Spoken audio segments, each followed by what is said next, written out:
बार होते हैं, कथा का प्रवाह चलता है पर असर क्यों नहीं होता? कारण क्या है? ये मैं बात इसलिए कह रहा हूं कि जितने प्रेम से भाई मनी सिंह जी आप कीर्तन कर रहे थे, तब मुझे बात याद आ गई। तो संत बाबा थारिया सिंह ने क्या जवाब दिया? कहने लगे,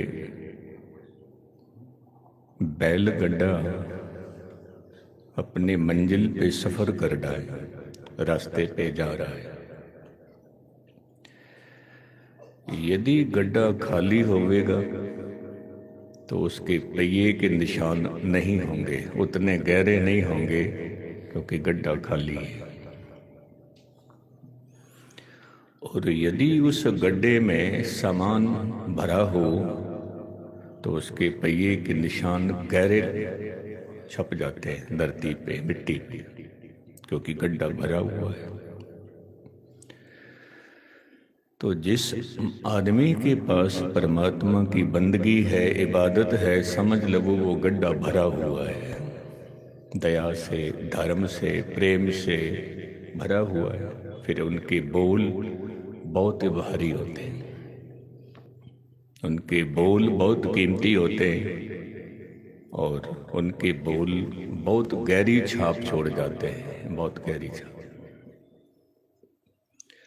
बस इतनी बात है, जिस कीर्तनीय के पास, जिस कथावाचक के पास जितना सौदा होगा, छाप उतनी गहरी होगी, उतनी गहरी।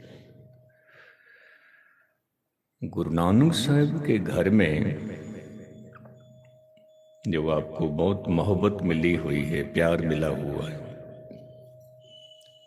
और विशेष करके सिंधी समाज को जो प्यार नसीब हुआ है, बहुत बड़ी कृपा गुरु नानक साहब की, बहुत बड़ी रहमत। कुछ बोल मैं आपके सन्मुख रखूं। आधी रात का समय है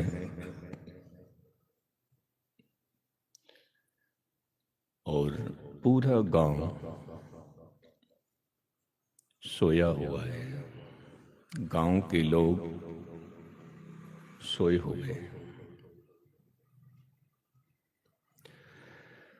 पर नानक के घर का जो दिया है वो जग रहा है। तो माता तृप्ता जब ये सब कुछ देखती है कि सारा गांव, पूरे लोग सोए हुए हैं, पर नानक के घर का दिया जग रहा है,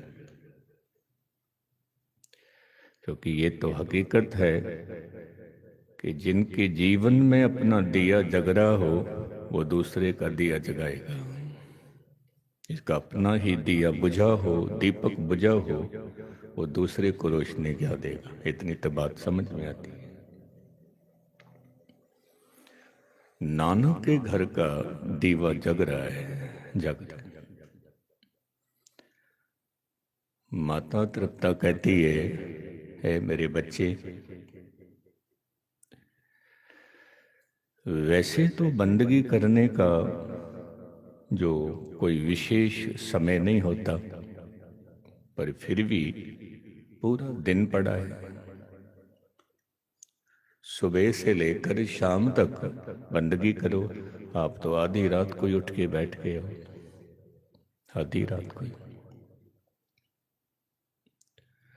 कहते हैं कि इतनी देर में बाहर से पंछियों की आवाज आती है,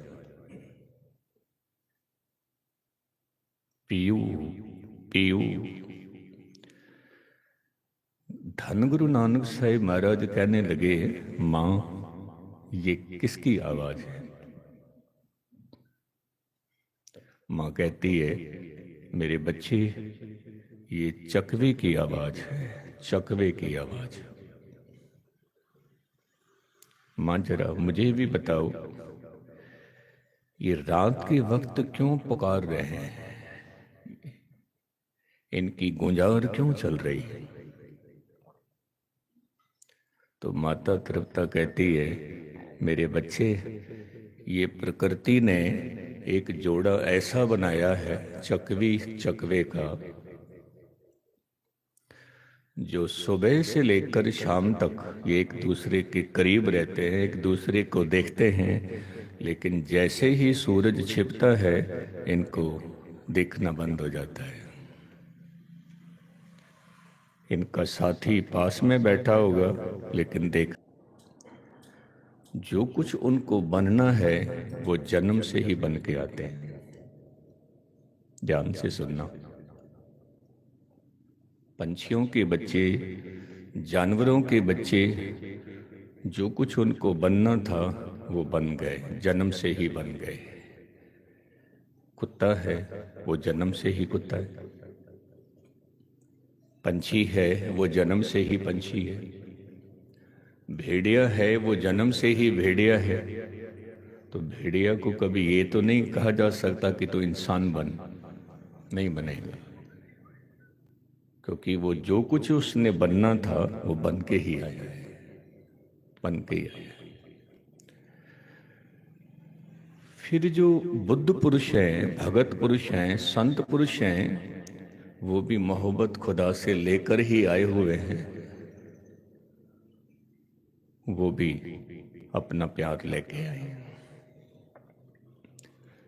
कभी किसी कबीर को किसी ने नहीं कहा कि तू कबीर बन, वो कबीर ही है। फरीद को किसी ने नहीं कहा तू फरीद बन, वो फरीद ही है।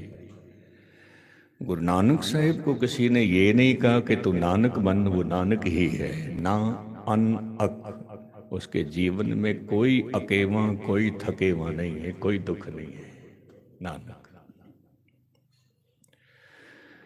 लेकिन आदमी को कहा जाता है तू आदमी बन। कारण क्या है? क्या हम आदमी नहीं है?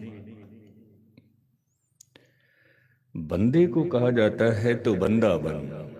क्या हम बंदे नहीं हैं? इसको समझना।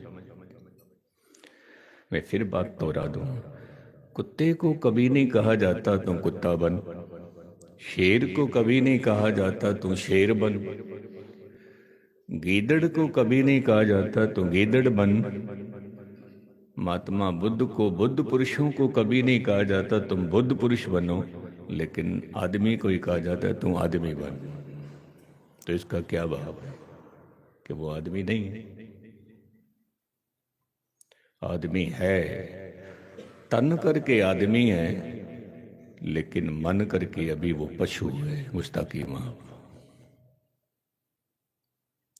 तन करके बेशक आदमी है, चमड़ी करके बेशक वो आदमी है, लेकिन बिरती करके, करतूत करके अभी वो पशु है। पशु कैसे? कि हम कुत्ते को पहचान लेते हैं, ये कुत्ता है, ये अंदर से भी कुत्ता है, ये बाहर से भी कुत्ता है। शेर है, पहचान लेते हैं, ये अंदर से भी शेर है, बाहर से भी शेर है। हाथी को पहचान लेते हैं, ये अंदर से भी हाथी है, बाहर से भी हाथी है। लेकिन केवल और केवल मनुष्य ही ऐसा है जो अंदर कुछ है, बाहर कुछ है। हकीकत। कई बार हम कह देते हैं कि हमें थोड़ी पता था कि इसके अंदर क्या है, हमें क्या पता। बाहर उसका लिबास साधु का हो सकता है, संत का हो सकता है, लेकिन अंदर लुटेरा बैठा हुए, क्या पता। शेख शादी साहब एक बात कहते थे, बहुत कीमती बात, कि शेर की लिबास में कई बार ऐसा भी होता है कि लिबास शेर का हो लेकिन अंदर बघियाड़ बैठा हो। ऐसा भी होता है कि लिबास संत का हो, साधु का हो, लेकिन अंदर लुटेरा बैठा हो, चोर बैठा हो, क्या पता। लेकिन जो हकीकत में इंसान बन गया वो अंदर बाहर एक जैसा ही है, एक जैसे। उसके ऊपर आंख बंद करके भरोसा कर लेना, क्योंकि वो जो बाहर है वो ही अंदर है, जो अंदर है वो ही बाहर है, हकीकत में। मैं कुछ दिन पहले गुरु तेग बहादुर साहब के शहीदी गुरपुरब में मैं बोल रहा था, इत्तेफाक की बात है कि जैसे ही मैं निकला घर से बाहर, गुरुद्वारे से बाहर, पास में मंदिर था, तो पंडित भी शाही ठाट से आ रहा था। वो भी तिलक लगा के, पोथी उसके हाथ में थी, लेकिन मुझे पता था वो बंदगी वाला आदमी है, बंदगी। क्योंकि ये कभी मत सोचना कि जो गुलाब का फूल है वो केवल और केवल हिंदुस्तान में ही उगता है। नहीं, पाकिस्तान में भी उगता है, ईरान में भी उगता है, इराक में भी उगता है। उसी तरह संत भी जो हैं वो हर मुल्क में, हर देश में हैं, हर जाति में हैं, हर मजहब में हैं। और फिर जो संत हो गया उसकी तो जाति, मजहब सब मिट जाता है। नदी समुद्र में गिर गई, समुद्र हो गई, जाति खत्म हो गई, पात खत्म हो गई, संप्रदाय खत्म हो गए, बस वो परमात्मा। मैंने उनसे एक सवाल किया, पंडित जी, आप जी ने जो तिलक लगाया है बहुत सुंदर है, बहुत सुंदर, पर जरा मुझे ये बता सकते हो कि ये जो तिलक है ये चंदन का है, केसर का है, इसमें कस्तूरी है, इसमें गुलाल है, इसमें संदूर है, इसमें क्या है? ये तिलक जो लगा है। उसने क्या जवाब दिया? कहने लगे, ज्ञानी जी, ना संदूर है, ना गुलाल है, ना केसर है, ना कस्तूरी है, ये तिलक केवल और केवल गुरु तेग बहादुर पातशाह के खून का है। यकीन मानना, मेरी आंखों में आंसू आ गए। हकीकत है, हकीकत। मुबारक है जिन्होंने ये बात याद रखी है कि ये तिलक जंजू राखा प्रभ ताका कीनो बड़ो कलहू में सक, त्याग और बैराग की महान तस्वीर, महान मूर्ति गुरु तेग बहादुर साहब। आप जी ने कहा, काहे रे बन खोजन जाई। परमात्मा की जो खोज है, अक्सर हम कहते हैं कि हमने परमात्मा को खोजना है, अक्सर कह देते हैं, या हमने परमात्मा को ढूंढ लिया है, या परमात्मा से हमारा मिलन हो गया है। अक्सर हम कहते हैं कि फलाना आदमी है, उसका तो मिलन हो गया है, फलाने आदमी ने तो परमात्मा को ढूंढ लिया है, मिलन हो गया। संत सिंह मशकीन अक्सर एक बात कहते थे कि आपने परमात्मा को ढूंढ लिया, मुबारक है, अच्छी बात है, पर मुझे एक बात ये भी बताओ कि आपने ढूंढ तो लिया है परमात्मा को, लेकिन गंवाया कब था आपने परमात्मा को? ये भी तो बताओ मुझे। परमात्मा के साथ आपका मिलन हुआ है, बिछोड़ा कब हुआ था? ये भी तो बताओ। हकीकत है, बिछोड़ा नहीं हुआ, खोया भी नहीं हमने, मौजूद है। किस तरह मौजूद है? हर में तन है, तन में हर है। सर्ब निरंतर सोई रे, कहे कबीर राम नाम ना छोड़ूं, सहजे होए सो होई रे। प्रभु का सिमरन नहीं छोड़ना। बाकी जो कुछ इस शरीर से हो रहा है, क्योंकि हर में तन है, तन में हर है। अब इस पंक्ति को हम यदि गहराई में ले जाएं, एक ही पंक्ति बहुत है जीवन के लिए, एक ही पंक्ति बहुत है कि फिर 24 घंटे हमें ऐसा लगेगा कि मछली समुद्र में है, कलोल कर रही है, कभी दाएं जाती है तो भी समुद्र में है, बाएं जाती है तो भी समुद्र में है, गहराई में जाती है तो भी समुद्र में, क्योंकि मछली तो कभी कभी समुद्र के किनारे पर आ जाती है, कभी कभी। लेकिन परमात्मा का तो कोई किनारा ही नहीं है। हम बाहर भी जाएंगे तो कहाँ जाएंगे, उसका कोई किनारा ही नहीं है, उसी में ही है। तो उसके साथ हमारा जो रिश्ता है वो किस तरह का है, बस इसके ऊपर हमने वर्क करना है।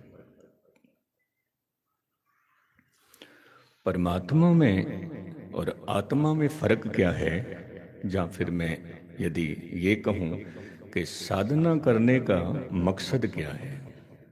आप अमृत वेले बैठे हो, मकसद क्या है? आप सिमरन में जुड़े हो, साधना में जुड़े हो, मकसद क्या है? तो हम कई बार कह देते हैं मकसद ये है कारोबार ठीक चलता रहे, परिवार ठीक रहे। लेकिन कुछ ऐसे साधक हैं जो कहते हैं कि परमात्मा की साधना करने का एक ही मकसद है कि मुझे पता लग जाए कि मैं कौन हूं, मैं कौन हूं। हकीकत है, आज यदि मैं आपसे पूछूं आप कौन हो, आप क्या जवाब दो? आप में किसी ने कहना है कि मैं पुरुष हूं, किसी ने कहना मैं स्त्री,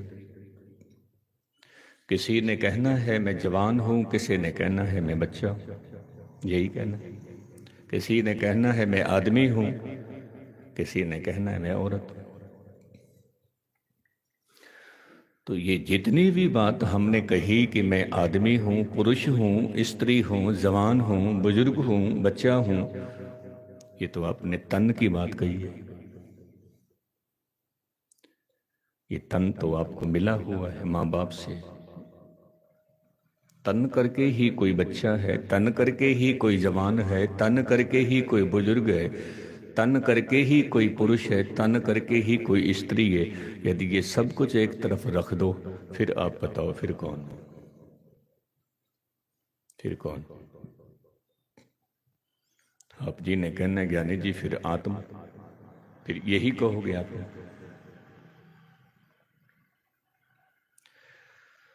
तो तमाम संत पुरुष ये कहते हैं कि आपने ये तो कह दिया कि ये आत्मा है, अब ये आपका अनुभव है या आपने पढ़ पढ़ के किसी से सुन सुन के कह दिया है कि ये आत्मा है? क्योंकि अक्सर हम सुन सुन के ही कहते हैं कि आत्मा है, हमने देखी नहीं है, हमारा अपना अनुभव नहीं है। जिनका अनुभव है उसमें कबीर साहब हैं, फरीद साहब हैं, गुरु नानक साहब हैं, संत पुरुष हैं, उनको समझ आ गई कि कहो कबीर एह राम की अंश। अंश कहते हैं स्वरूप को, क्योंकि यहाँ पर अंश का जो मायना हमने निकालना है वो भाग नहीं निकालना है कि अंश भाग, टोटा, टुकड़ा, हिस्सा नहीं। यहाँ पर अंश का भाव है स्वरूप। कहो कबीर एह राम की अंश, ये राम का स्वरूप है, जो रमया हुआ है उसी का ही स्वरूप है, उसी का ही स्वरूप है। जैसे एक है, अनेक है, अनेक है, फिर एक है। खेल खेल अखेल खेलन, अंत को फिर एक। तो इसकी समझ आ जाए कि ये राम के अंश है, उसके लिए साधना क्या करनी पड़ेगी, वो मूल बातें आपके मैं सामने रखूं।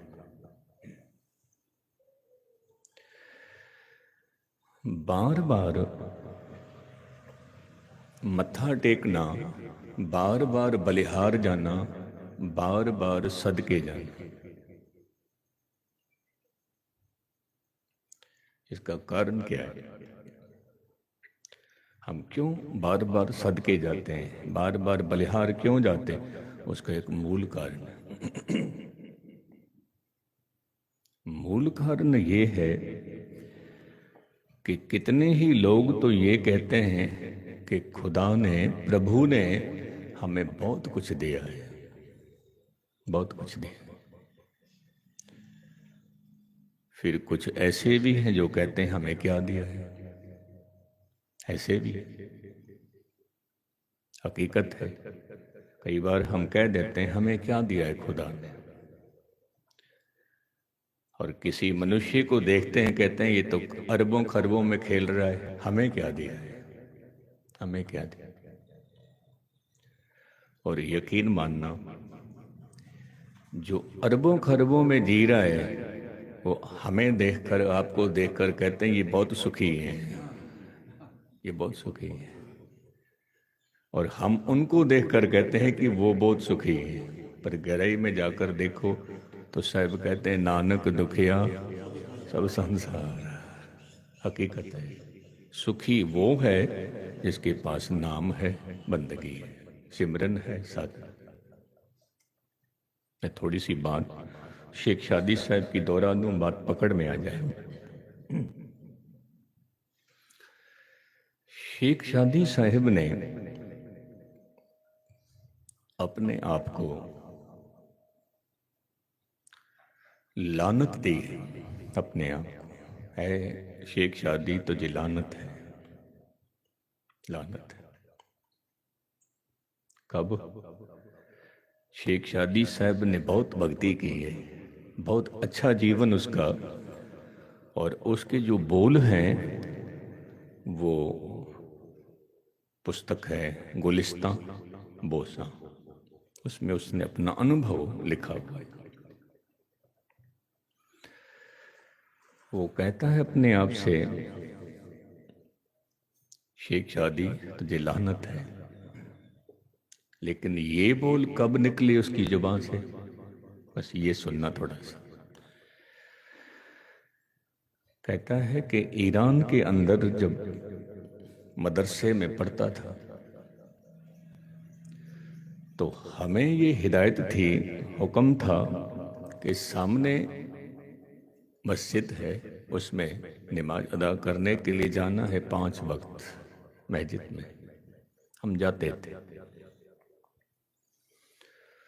तो अरब देश की जो धरती है बहुत गर्म है, तपती रहती है। बरसात भी करानी हो तो प्राकृतिक बरसात कराते हैं। तो शेख शादी साहब कहता कि जब हम मस्जिद में जाते थे नमाज अदा करने के लिए, हमारे पाँव जलते थे। हम खुदा से कहते थे कौन तुझे करीम कहता है, कौन तुझे रहीम कहता है, कौन तुझे दयावान कहता है। ये सब बेकार की बात है, क्योंकि इतनी गरीबी घर में चप्पल भी नहीं खरीद सकते, इतनी गरीबी, पाँव जलते हैं। तुझे कौन करीम कहता है, तुझे कौन रहीम कहता है? हम तो नहीं कहते। हमें क्या दिया आपने? कुछ भी नहीं दिया। रोज यही बात कहता था, रोज यही बात। ध्यान से सुनना।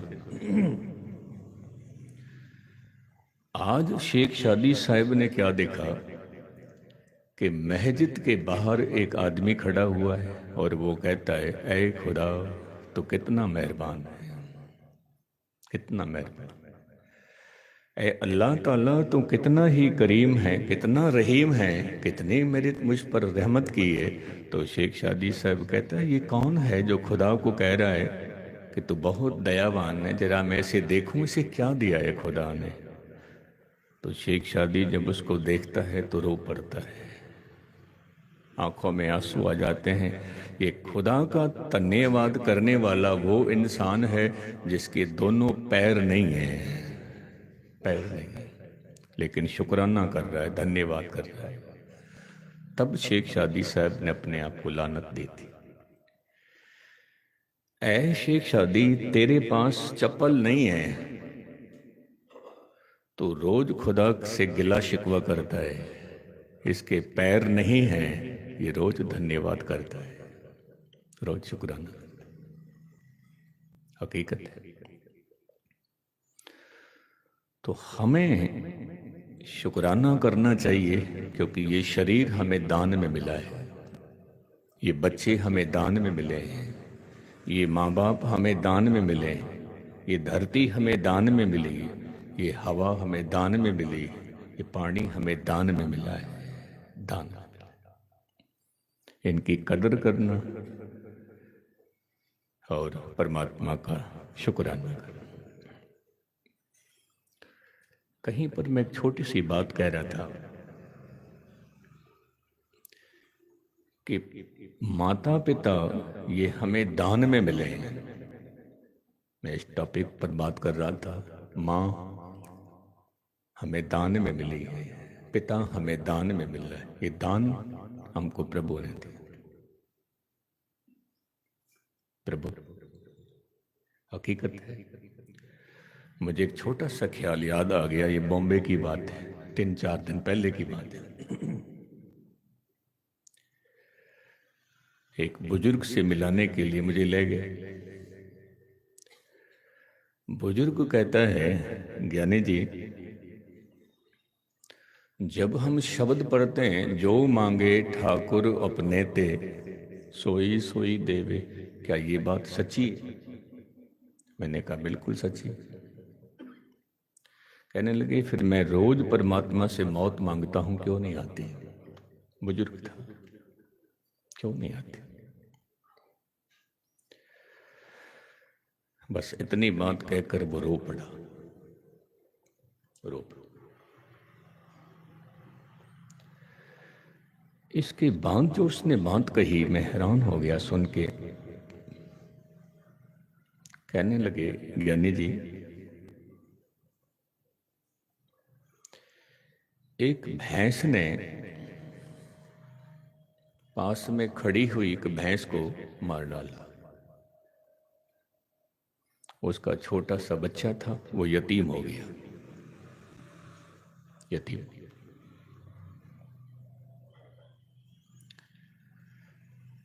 अब फिर क्या हुआ, वक्त कुछ ऐसा आया कि उस भैंस को फिर दूसरी भैंस को किसी दूसरी भैंस ने मार डाला। दोनों बच्चे यतीम हो गए, दोनों यतीम। बड़े ध्यान से सुनना। कहते हैं कि बचपन में वो दोनों ही बच्चे यतीम हो गए, दोनों ही बच्चे। एक कट्टा था, एक कट्टी थी, दोनों यतीम हो गए। थोड़े दिनों के बाद वो दोनों ही बच्चे मर जाते। मैंने कहा फिर? कहने लगे, बस फिर क्या था, उन दोनों का जन्म फिर दोबारा होता है, एक लड़का एक लड़की। बस जैसे ही उनका जन्म होता है, जन्म के साथ उसके भी माँ चली जाती है, उसके भी माँ चली जाती है, दोनों बच्चे फिर यतीम हो जाते हैं। पिछले जन्म में भी यतीम हुए, इस जन्म में भी यतीम हुए। मैंने कहा फिर? कहने लगे, वो यतीम कोई और नहीं, वो यतीम मैं ही था, और वो यतीम मेरी पत्नी थी। मेरी पत्नी को भी उसकी माँ ने जन्म दिया और पूरी हो गई बचपन में, वो भी यतीम, मैं भी यतीम।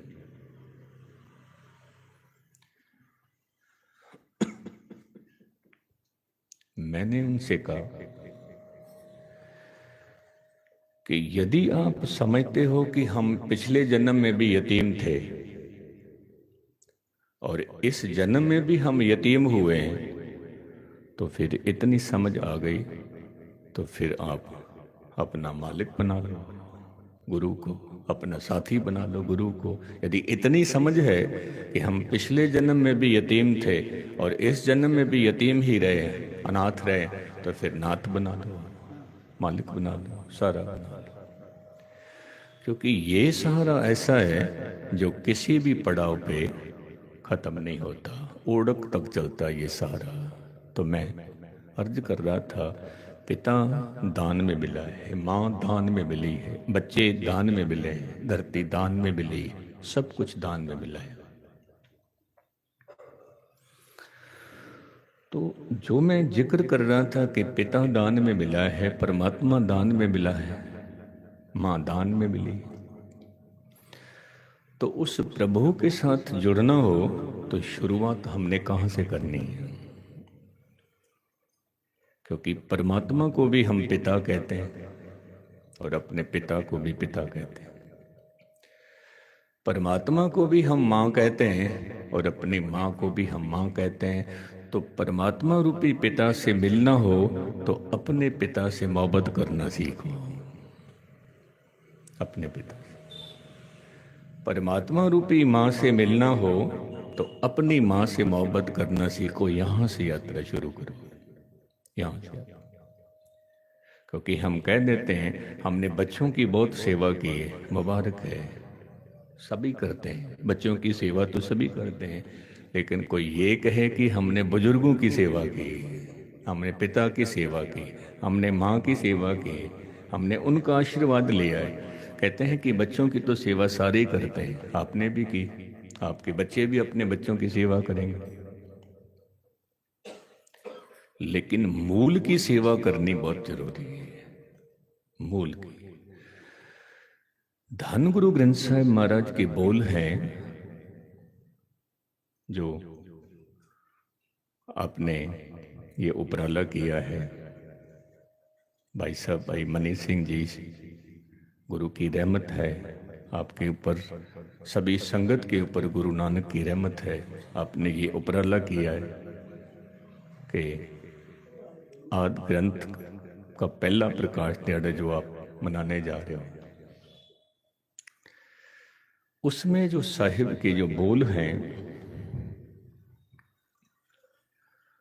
वो बोल ये हैं कि आपकी जो साधना हो पिता से शुरू हो, माँ से शुरू हो, और उस परम पिता तक पहुंचना है, उस परम माँ तक पहुंचना है। इसने हमको जन्म दिया है परम स्वरूप तक। तो गुरु ग्रंथ साहिब महाराज के जो ये बोल हैं, साहिब कहते हैं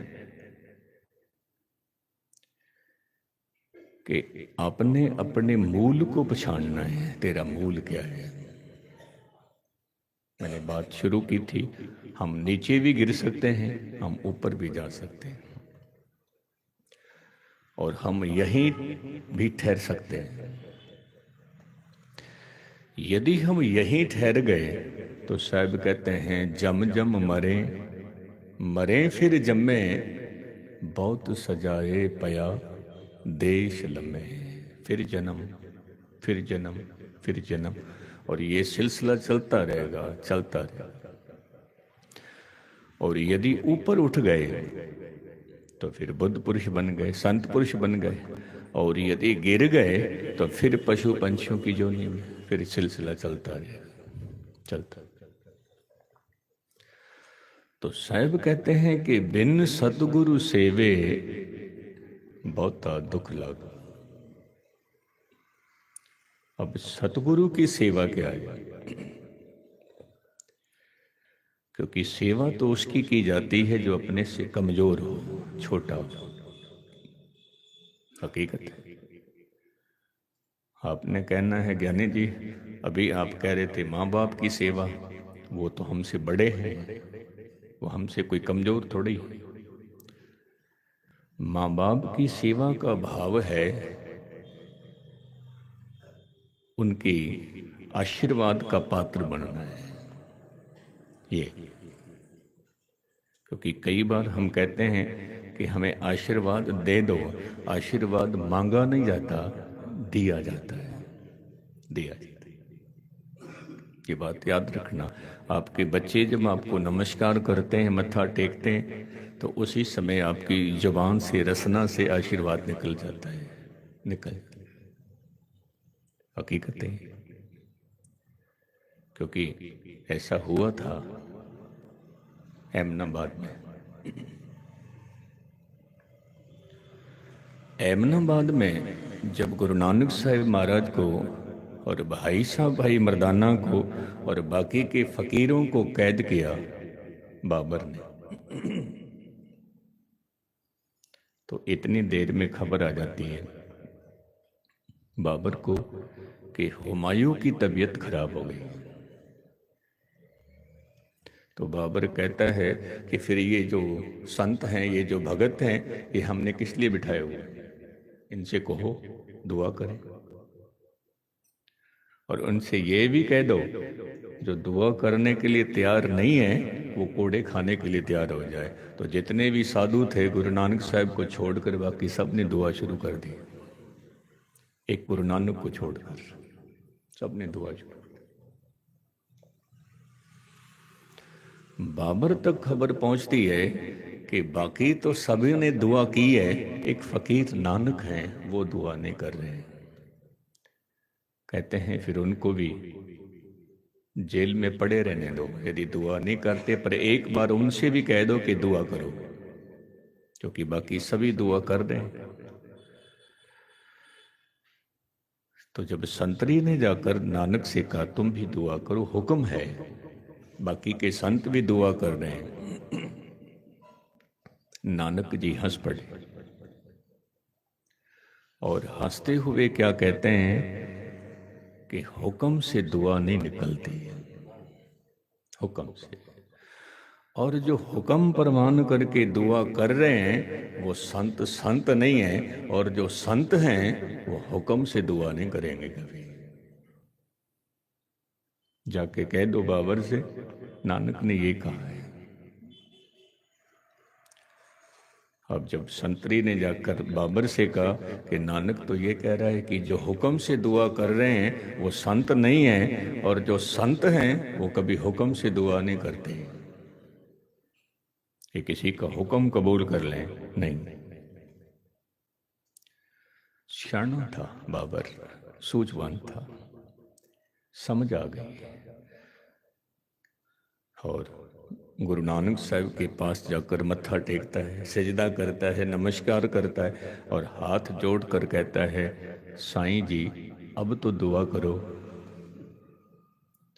नानक जी हंस पड़े और हंसते हुए कहने लगे बाबर जब तू झुका था दुआ तो तब ही हो गई थी, दुआ तो निकल गई थी जब तू झुका था।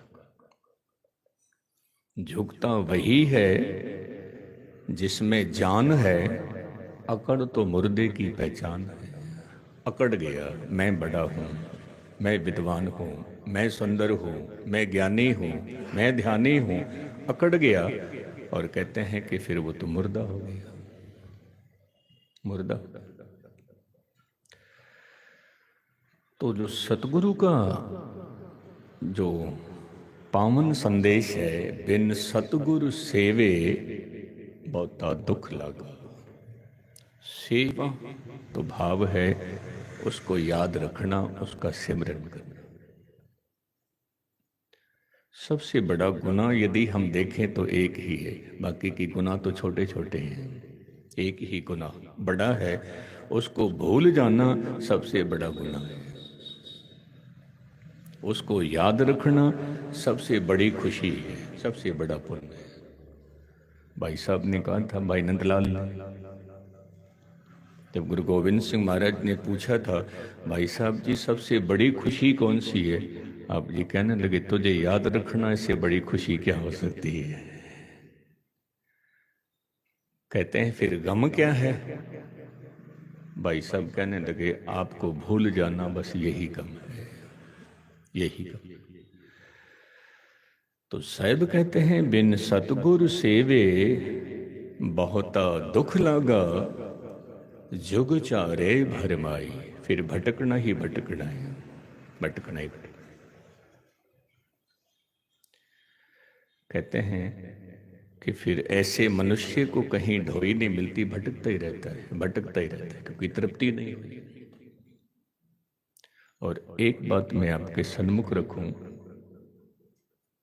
क्योंकि कुछ शब्द हम ऐसे बोलते हैं कि मनुष्य सारी जिंदगी तो नरक भोगता रहा, तृप्त नहीं हुआ, भटकता ही रहा। द्वारे द्वार स्वान ज्यों डोलत, नह सुध राम भजन की। कभी इस द्वार पर, कभी इस द्वार पर, कभी इस द्वार पर, कभी इस द्वार पर। लेकिन तरपत नहीं हुए। इसलिए पहली बात तो ये ध्यान रखना कि गुरु नानक के घर में केवल नाम की चर्चा है, नाम की। मुझे एक छोटी सी बात कहने देना, गुस्ताखी माफ, कि गुरु नानक साहब का प्रसाद किसी को थोड़ा सा भी मिला, वो आप ही गुरु बन बैठे। मैं ही गुरु हूं, मैं ही गुरु। थोड़ा सा प्रसाद मिला नहीं कि आप ही बड़े बन के बैठ गए। जहां से दात मिली है उसको ही पीछे रख दिया, मैं ही नहीं। ये बात सारी जिंदगी जैन में रखना कि जो गुरु ग्रंथ साहब के साथ जोड़े उसकी बात सुनना, जो गुरु ग्रंथ साहब से तोड़े उसके पास नहीं बैठना, चाहे कोई भी हो। क्योंकि जहां से सौदा मिला है उसी को ही भूल गए। हरे सिमरन छाड़ परमगत चाहे, मूल बिना शाखा कताए। मूल कोई छोड़ दिया, गुरबाणी कोई छोड़ दिया, शब्द गुरु कोई छोड़ दिया, मैं ही गुरु हो गया, तन ही गुरु हो गया। जबकि तन गुरु नहीं है, शब्द गुरु है। एक बार ऐसा हुआ, फिर मैं इसे मूल शब्द पर आता हूं। जब आद बीट की संपादना हो रही थी, सिलसिलेवार अपन विचार करेंगे कि संपादना कैसे हुई, लोड क्यों पड़ी, यदि आद बीट गुरु ग्रंथ साहिब जी ना होते तो क्या होता। ये सभी विषयों पर हम चर्चा करेंगे। भाई गुरदास ने जब गुरु साहिब की इजाजत लेकर आपने कलम उठाई, गुरु साहिब बोल लिखा रहे हैं, आप लिखते जाओ, तो भाई गुरदास के मन में एक ख्याल आया, बड़ा कीमती ख्याल। ख्याल ये आया कि आप जी हर रोज ही वाणी लिखवाते हैं, लेकिन गुरु अर्जन देव साहब ने ये नहीं कहा कि भाई गुरदास जी जो तेरे कुछ बोल हैं वो भी लिखवा दे, क्योंकि भाई गुरदास की वार है, कबित सभी है, आप भी कुछ लिखवाओ। मन में ख्याल आया।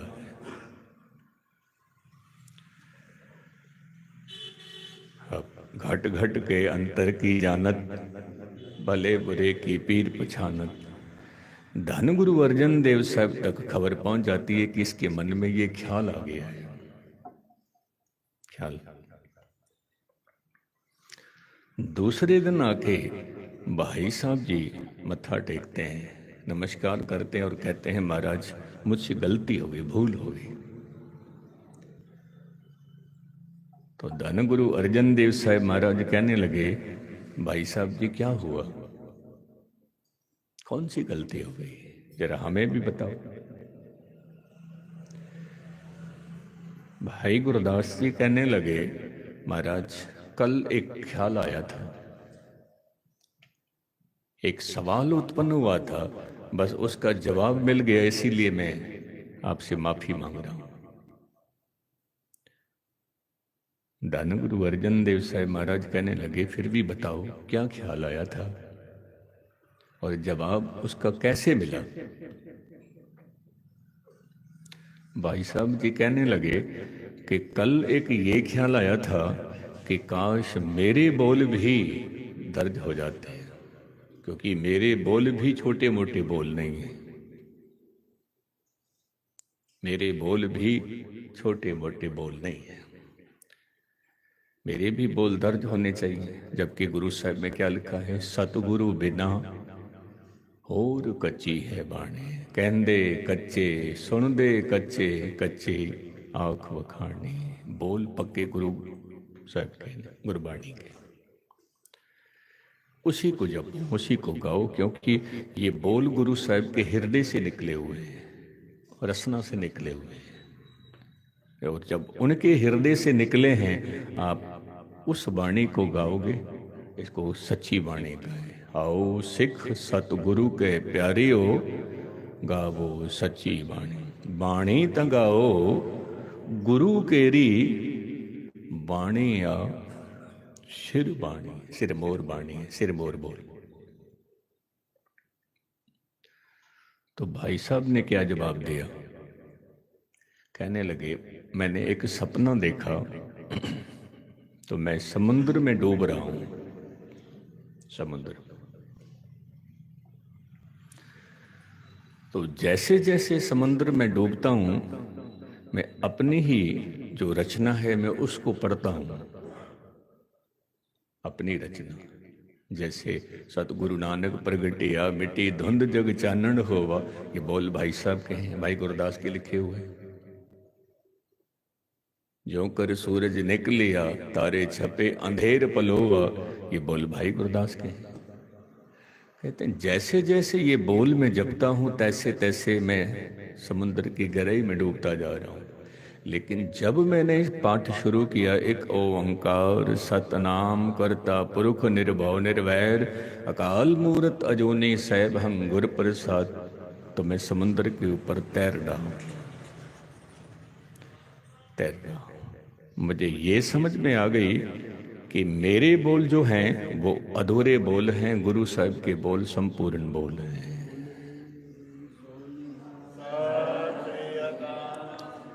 तब गुरु अर्जन देव साहब ने कहा, भाई साहब जी, जब आपने ये कहा कि मेरे बोल अधूरे हैं और गुरु ग्रंथ साहब के बोल पूरे हैं, तो फिर ऐसा वक्त आएगा कि संगत तेरे बोलों का भी सत्कार करेगी, उनको भी सिजदा करेगी, वो बोल भी गाएंगे। कहने का भाव मूल रूप में गुरु ग्रंथ साहब को ही सामने रखा है, गुरबाणी को। तो मैं अर्ज कर रहा था, जो गुरु ग्रंथ साहब से हमें तोड़े उससे दूर हो जाना, जो गुरु ग्रंथ साहब के साथ हमें जोड़े वो हमारा भाई है, वो हमारा मित्र है, वो हमारा अजीज है। छोटी सी मैं बात आपके सन्मुख रखूं, फिर समाप्ति की तरफ आते हैं। और बड़े ध्यान से सुनना ये बात, क्योंकि अक्सर ये बात संत सिंह जी सुनाते थे कि पति परदेश में बैठा है और उसने अपनी पत्नी को चिट्ठी लिखी है। तो चिट्ठी जब लिखते हैं तो कुछ सत्कार के बोल पहले लिखते हैं। तो उसने इस चिट्ठी में लिखा, मेरी प्यारी पत्नी, और जो कुछ बात कहनी थी, बात कहने के बाद में फिर उसने नीचे लिखा, आपका प्यारा पति। अब ये चिट्ठी पहुंचती है तो पत्नी है, अनपढ़ है, उसने किसी से कह दिया कि आप मुझे चिट्ठी पढ़ के सुनाओ। अब वो चिट्ठी पढ़ता है, प्रारंभिक बोल वो जब पढ़ता है कि मेरी प्यारी पत्नी, तो वो कहती हाँ जी। तो वो हाँ जी किसको कह रही है? अपने पति को कह रही हाँ जी, या उसको कह रही है? अपने पति को कह रही हाँ जी। लेकिन वो चिट्ठी पढ़ने वाला यदि समझ ले कि ये तो मुझे ही कह रही है हाँ जी, तो ये उसकी बहुत बड़ी गलती है, बहुत बड़ी गलती। और चिट्ठी सुना के जो अंत के बोल हैं उसमें वो यदि पढ़े, उच्चारण करे कि आपका प्यारा पति, फिर पत्नी कहे हाँ जी, तो वो चिट्ठी पढ़ने वाला ये ना समझ जाए कि मैं ही पति हूं, नहीं, कि हाँ जी उसको कह रही है, उसको कह रही। तो इतनी सी बात है, जो गुरु ग्रंथ साहब के बोल हैं ये हमारे पति के बोल हैं। जैसी में आवे खसम की बाणी, तैसड़ा करी ज्ञान वे लालो, पाप की जंजले काबलों दाया, जोरी मंगे दान वे लालो। भाई साहब जी, भाई लालो जी, ये बोल मेरे नहीं है, ये खसम के बोल है, ये पूर्ण पुरुष के बोल है। बोल जैसे जैसे आ रहे हैं मैं आपको सुना। तो इस धरती पे ऐसा भी चल रहा है, आज भी चल रहा है कि पति के बोल सुनाकर और मोहर अपनी लगा देते हैं कि मैं ही पति हूं, मैं ही गुरु हूं। नहीं, इतनी बात तो स्पष्ट है कि हाँ, जो ये बोल पढ़ के सुना रहा है वो भाई है, वो मित्र है, वो अजीज है, लेकिन यदि खुद ही गुरु बन के बैठ जाए तो फिर बात नहीं बनेगी। तो साहब कहते हैं, बिन सतगुरु सेवे बहुता दुख लगा, जुग चारे भरमाई, हम दीन तुम जुग जुग दाते, शब्द देह बुझाई। हे प्रभु, तेरे चरणों में आके हम यही निवेदन करते हैं कि मैं दीन हूँ, मैं निमाना हूँ, मेरे सिर पर हाथ रख, ताकि इस रूहे जमी पे आना मेरा सफल हो जाए। बहुत बहुत धन्यवाद जो एक मन एक चित्त होके आप जी ने गुरु के बोल श्रवण किए हैं। आओ आनंद साहब की अनंत में वाणी में जुड़ते हैं जी। राम कली महला तीजा। आनंद को